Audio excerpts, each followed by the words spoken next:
this module we will look at the flight warning system.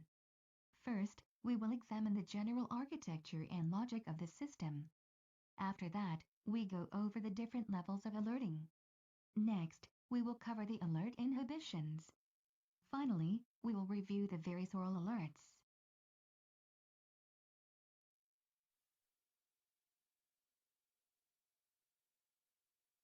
The Flight Warning System, or FWS, is designed to monitor all systems of the ATR and provide warnings for malfunctions, abnormal situations, and flight envelope deviations. The FWS uses both visual and oral alerts to warn the flight crew of problems.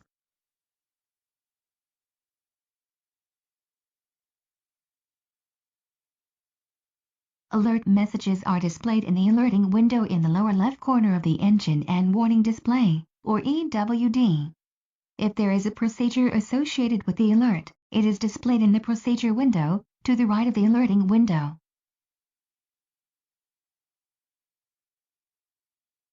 Annunciator lights on the ATR follow a lights-out design principle. This means that all control panels will be dark if the systems are functioning normally, except for indications of normal operation or transient configuration, or a fault indication.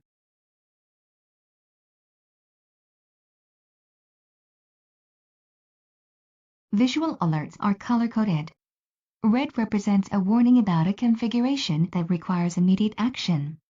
Amber represents a caution about a configuration that does not require immediate action. Green represents normal operation. Cyan represents normal transient configuration. And white represents a system that is selected off.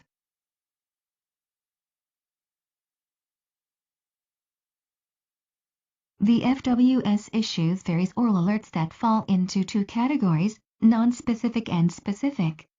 Non-specific oral alerts are accompanied with alert messages and the illumination of the master caution or master warning lights, whereas specific oral alerts are not. This screen is interactive. Click on the icons to learn what the different oral alerts sound like.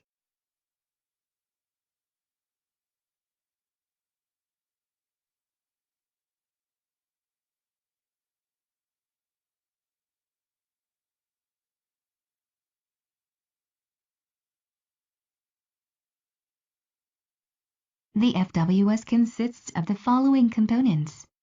Two modules. One is located in MFC1B and the other is in MFC2B. Two core processing modules, or CPMs. One is located in each core avionic cabinet, or CAC.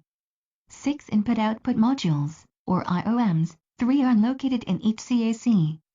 2 switch modules, or SWMs. 1 is located in each CAC. 2 EFIS control panels, or EFCPs. 2 master warning lights and 2 master caution lights. And an emergency audio cancel switch and a takeoff configuration test push button.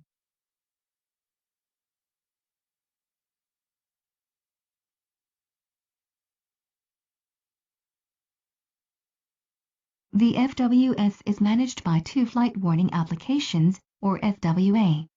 FWA1 is located in CAC1. FWA2 is located in CAC2.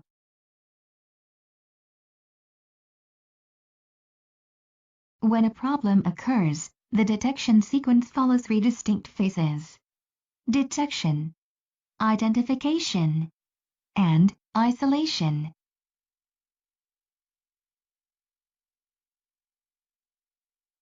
Phase 1 detection consists of an oral alert sounding, and either both master caution or master warning lights flashing.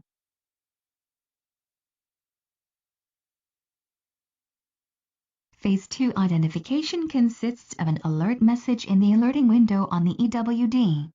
The message provides a general idea of the problem. It is color-coded according to the severity of the problem. Phase 3 isolation consists of local alerts, visual indications on the control and indicating panels of the affected system. An example of this would be an illuminated amber caption in a push button. Local alerts are activated by the associated system, and they are independent from the flight warning system. This alert gives the crew a specific idea about what is wrong. System display pages on the multifunction display, or MFD, display a simplified diagram of various systems. When an alert has been triggered, the associated system display page will highlight the problem by means of a colored icon.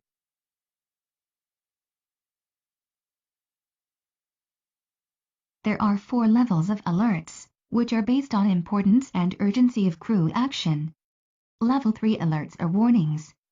These are triggered by serious system failures, or when the aircraft is in an unsafe configuration or is exceeding a limit. Level 3 alerts consist of a continuous repetitive chime, or CRC, both master warning lights flashing, and a red warning message on the EWD. Some warnings may include a specific oral warning, such as the stall warning.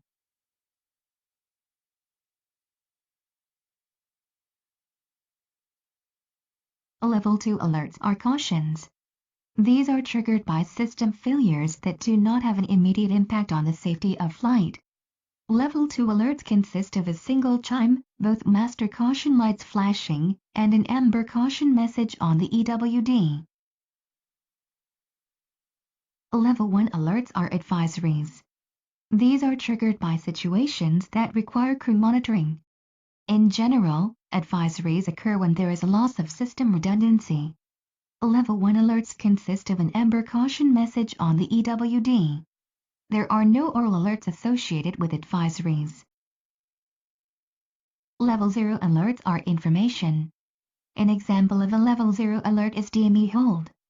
Level 0 alerts are displayed in green, cyan, or white. These alerts are not handled by the FWS, so there are no associated alert messages on the EWD. If there are multiple messages, they are displayed in order of importance. Therefore, warning messages are always displayed above caution messages. Caution messages are displayed above advisory messages. Procedures associated with alert messages have the same priority as the associated alert message. If there is a procedure associated with an alert message, it is displayed in the procedure window to the right of the alerting window. The title of the procedure is colored the same as the associated alert message.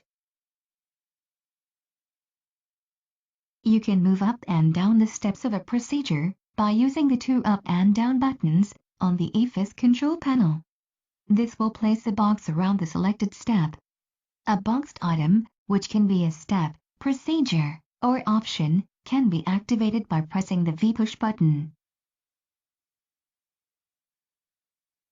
The alert message area of the EWD has a limited number of lines available to display alert messages. The recall button on the EFIS control panel is used to scroll down the list of messages.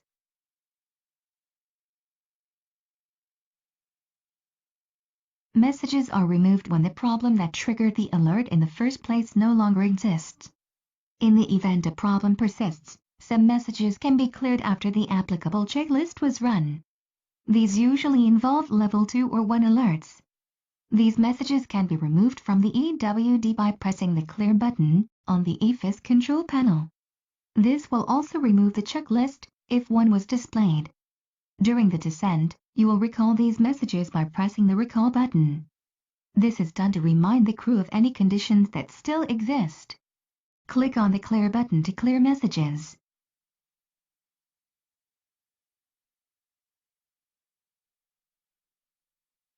The Master Warning and Master Caution lights are 2 flashing push buttons located directly in front of each crew member. They're designed as attention grabbers. When a button is pressed by either pilot, both the flashing and oral alerting will stop. Click the left Master Caution light to extinguish both lights.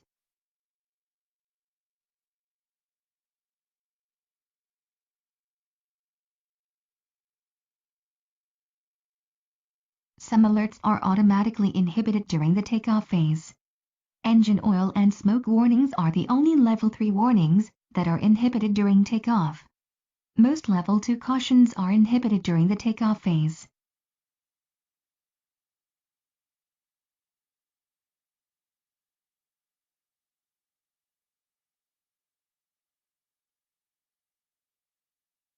The takeoff inhibitions are cancelled automatically when the landing gear unlocks for retraction, or manually when the recall button is pressed. Nuisance or false alerts can be silenced with the emergency audio cancel toggle switch, located on the right side of the center pedestal. This would generally apply to level 3 warnings since those are accompanied by a continuous repetitive chime. Movement of this switch will silence whatever alarm is currently sounding. Any other alarms will still be heard. When an affected system alert has been cancelled with the emergency audio cancel switch, the affected system will not provide another warning for that condition unless the MFC has been reset by cycling aircraft power. MFC 1B2B is reset. The recall push button is pressed. Or, the takeoff configuration test push button is pressed. The emergency audio cancel switch will not silence audio alerts for the following conditions: landing gear, a VMO, VFE, or VLE overspeed, stall warning, pitch trim wheeler, or autopilot disconnect.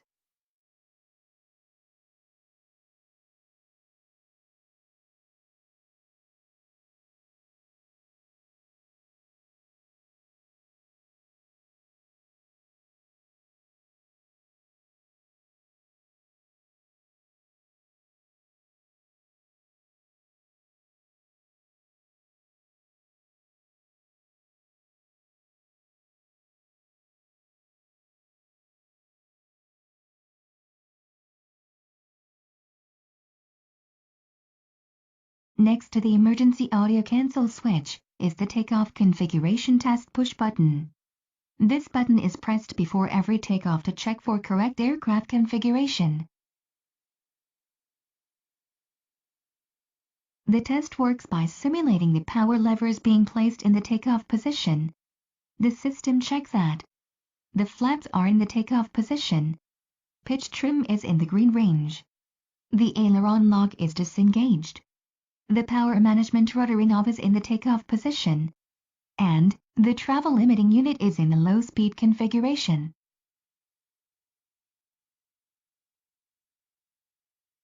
There will be no alerts if the configuration is correct, and a takeoff configuration test OK message is displayed on the EWD.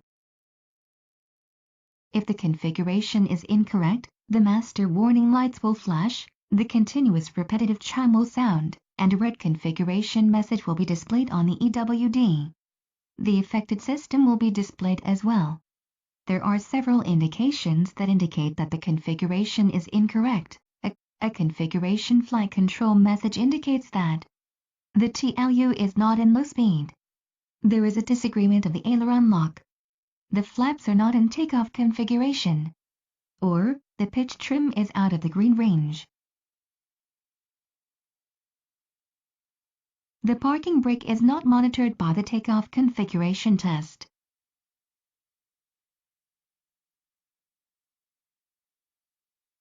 There is built-in redundancy to handle a failure of the flight warning system itself.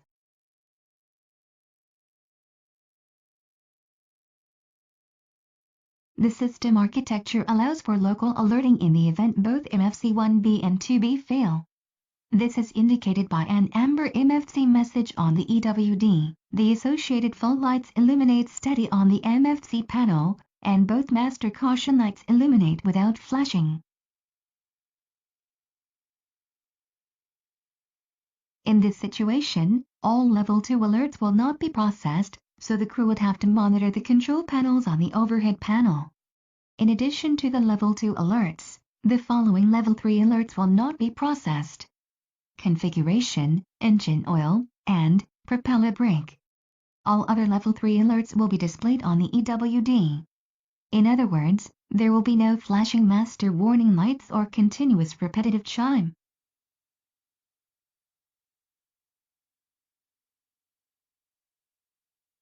The FWS not available message is displayed in amber in the EWD procedure window when there is a fault that renders the flight warning system inoperative.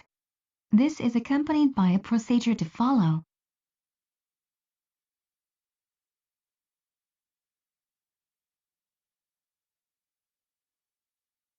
Now we will take a look at the specific conditions that trigger oral alerts.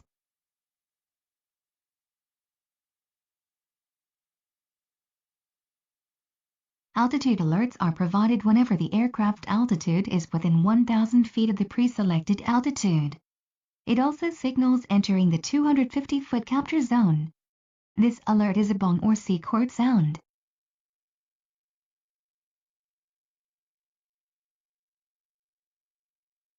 The overspeed alert or clacker is heard anytime there is an overspeed condition for VMO, VLE, or VFE/VFO.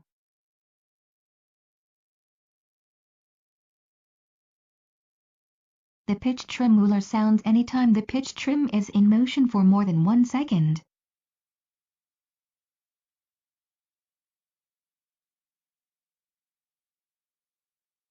Stall warnings are detected by the angle of attack, or AOA probes. When a stall is sensed, an oral alert sounds, and the MFC will activate the stick shaker. When the angle of attack becomes excessive, the MFC will activate the stick pusher. The stick pusher is operational as long as any two MFC modules are operating.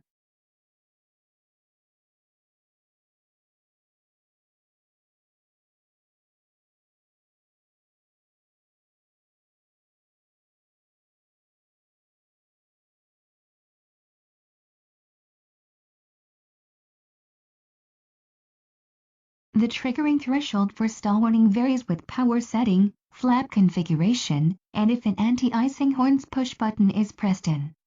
Normal stall warning occurs at 10.9 degrees AOA with flaps at 15 degrees in non-icing conditions.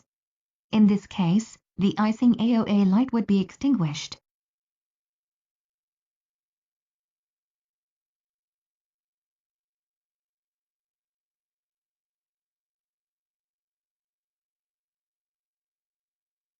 In icing conditions, when a horns push button is pressed in and the icing AOA push button is illuminated, the stall warning threshold reduces.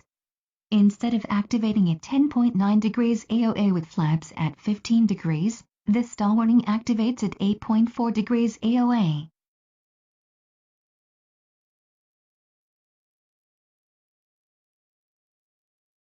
The stall alarm, stick shaker, and stick pusher are inhibited when the aircraft is on the ground.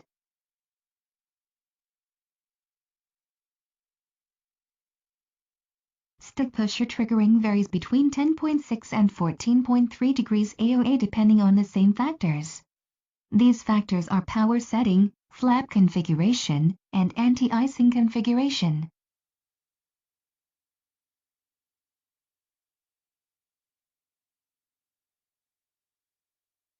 The stick pusher is inhibited during the first 10 seconds after takeoff, as well as within 500 feet of the ground during descent, provided the radio altimeter is working.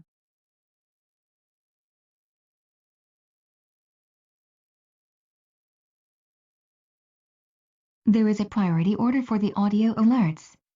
The priority system is designed to sound the most important oral alert, in the event there are several warnings occurring at the same time. You will notice that the stall warning has the highest priority.